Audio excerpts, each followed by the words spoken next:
Just a heads up, there's a lot of ranting about video games in this one, mostly about real-life meta surrounding them, rather than specific things within games, though there are one or two that deal with specific games.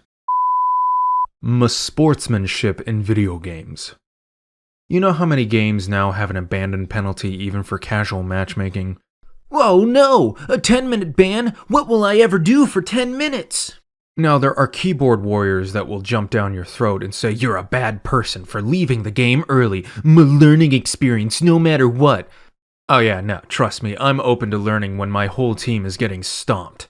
I definitely want to think about what I'm doing wrong, while the enemy team currently has its boot shoved up my ass, tickling my throat. No, see, I'm gonna tell the truth. When I'm losing, I'm not thinking, how can I improve upon my own playstyle? Yes, I see now. As my body is being teabagged for the 50th time, I understand now that being shot in the head isn't a good thing. No, I'm tilted as fuck. My logical side has turned off, and I'm ready to use every insult I've ever learned to tell the enemy team to touch grass.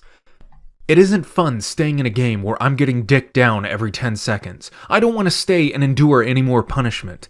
That's not why I'm playing.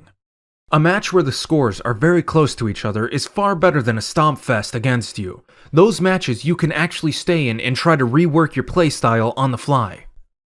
In a game where you're salty as fuck, you won't learn anything, you won't improve, and staying in the game is only detrimental to your hardware, as a fist will probably break something very soon. And before anyone says, you're putting your team at a disadvantage by leaving. Am I? Am I really putting this team that can't hit an enemy who's standing still at a disadvantage? No. Me leaving only maintains their status quo of getting their asses handed to them on a silver platter. Me staying in the match and still losing will make absolutely no difference in their ability to play. Me staying in a horribly losing match only serves to piss me off. We won't magically win a 5-40 game in less than 2 minutes. We won't learn anything as well as we're all pissed off to hell. And we certainly aren't having fun while the enemy team violates our corpses. In fact, I can provably say this mindset is wrong. I've won 2v3s and 4s because me and my teammate were actually capable on our own despite not having a full roster. Reminder that most of your favorite multiplayer games from Xbox 360 and PS3 era didn't have any abandon penalties, and everyone got along just fine. Ranked is the only game mode that makes sense to have an abandon penalty. Ladies and gentlemen of the court, before you decide whether XX_MILFCreamPie69420 is guilty of tryharding or not, we first have to decide whether or not tryhards exist. My client, Kitty Girl Uwu, was directly assaulted by what he claims to be a tryhard, and after reviewing the embarrassing footage of MILF Cream Pie stomping his noob ass back to Mario 64, I personally agree that what I saw was evidence of the greatly controversial tryhard. I don't care how many people say that, dude, it's just people that are better than you. This is a legit complaint from disgruntled players such as my client.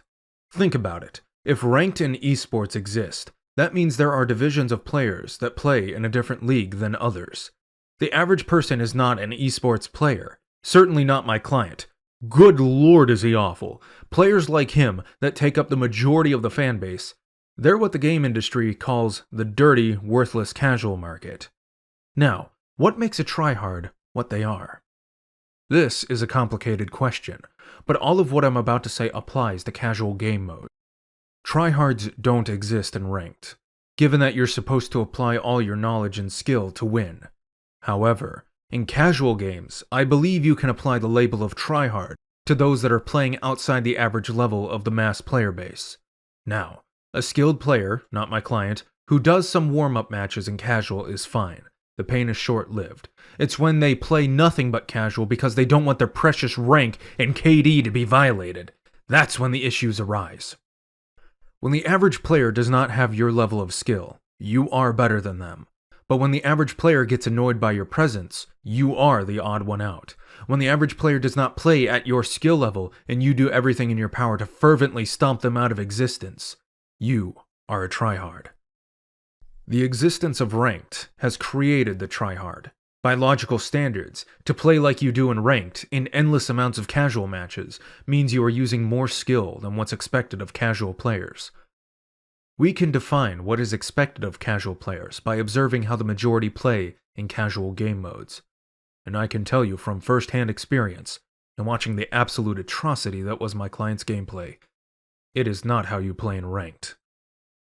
I would also go as far as to say, for casual players to get stomped in matches is legitimately ruining the game, not just in the sense of fun, but also what they paid for. As laid out in my opening statement, getting creamed on by the enemy is not going to help you improve while in the match. The point of the game is to be able to experience the content within it, and when you are being spawn-killed faster than light, you are unable to experience the full game. Your Honor, I put forward the notion that tryhards are denying us of property we legally obtained. I will take this to the Supreme Court if I have to. GTA 5, The Contract. See, I'm one of those rare exceptions in the GTA player base whose media list contains almost no rap music. I know, what the fuck am I doing here? Trust me, I'm just as confused as you are. So, when it turned out that the Contract DLC and its big money-making mission was tracking down and finding Dr. Dre's music, you can imagine how absolutely disappointed I was. I do not give a shit about Dr. Dre's music in real life or in the game. And if Rockstar hadn't hammered it in that the music in the DLC was new tracks, never before heard anywhere else, I wouldn't have known. It literally all sounds the exact same to me. All modern rap music sounds the same to me, no exceptions. You could have told me that a song from 1998 was released this year by Dr. Dre, and I wouldn't have been able to tell it was a lie. Also, whoever wrote the dialogue for these two needs to be fired. Out of a cannon. Awkward comedy. It's the pussy's way of forcing their possibly unfunny joke to be funny. Of course, those who laugh at it have issues of their own, but I'm going to focus on the source. Awkward comedy is a more meta version of self-deprecation comedy. Both rely on making yourself the ass end of the joke, so as to not potentially attack other groups and offend someone. It's safe to laugh at self-deprecation and awkward humor because the person doing it is giving you permission to laugh at them. Both forms of comedy are also very easy to do, because the setup just requires saying something weird or out of touch, then letting everyone around you look at you like a leper. An example of awkward humor is any joke from any show or movie in the past 5 years or so. Character A makes an overzealous joke or out-of-place statement. Character B looks at them weird. Character A is oblivious to what they've done wrong in the eyes of everyone else. Canned laughter ensues. Now, like all comedy, there is a time and place for every joke, even the boring and lazy ones. However, when you become reliant on one form of comedy, it becomes stale. Believe me, I see this humor used all the time on YouTube, and every time I see it, I know that the writer of the script is that kind of person who is the third wheel in a social group, and they use this type of humor to pathetically cling on to the minimum percentage of relevancy in said friend circle. Meanwhile, Chad Thundercock is telling jokes that would make Twitter have an aneurysm, and making Stacy's panties wet enough to power Hoover Dam. Good lord to be Mr. Thundercock. Ubisoft, please, stop ruining games. You are the king of wasted potential. You are a mid-tier company that masquerades as AAA. Your best works are arcade games, Trials HD and later titles, Trackmania, Uno, depending on who you ask. For the love of God, sell the Tom Clancy IP to a company that actually knows how to use it. Call of Duty is to Activision as Assassin's Creed is to Ubisoft. Both IPs are empty husks, kept alive on life support and fear of taking more than a year to actually produce something of quality. Not that Ubisoft can make quality anymore. One last thing. If, or hopefully when, Ubisoft goes bankrupt, can you make survival in Division 1 local? It's the only good mode in that game. And I'd like to play it without having to be connected to a server. Pranks on YouTube. Morality versus comedy. Any real, unstaged prank that involves physical harm, no matter how minor on unsuspecting parties, is immoral. To the unaware party, especially people you don't know, have no idea that you aren't actually attempting to be an aggressor towards them. This puts them in an unnecessary state of fight or flight. Really dark and fucked up verbal pranks are iffy.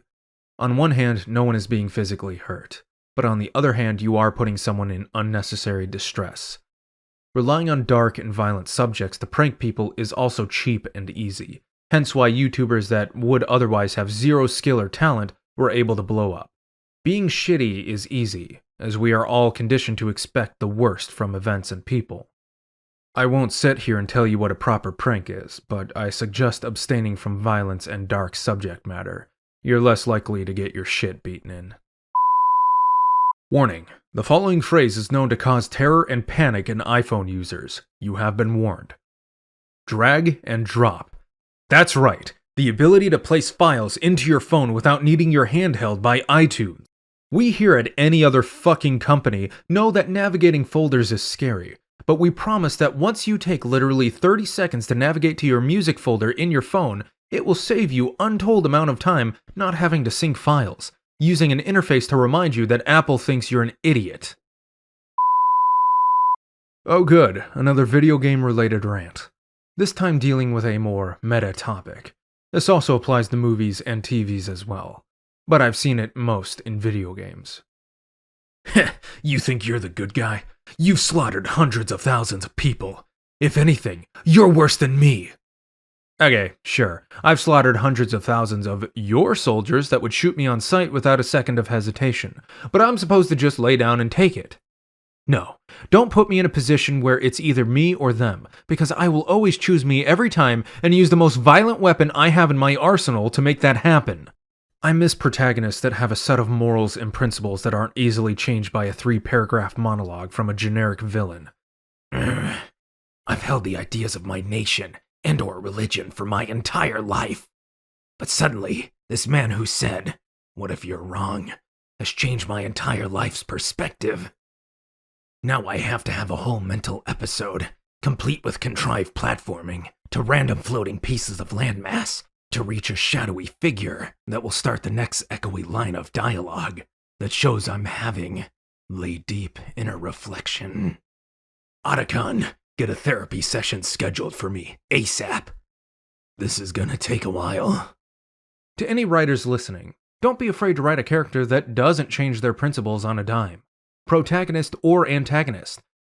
Characters that stay true to their convictions are a whole lot more likable than those that change because you needed a cheap defying of expectations.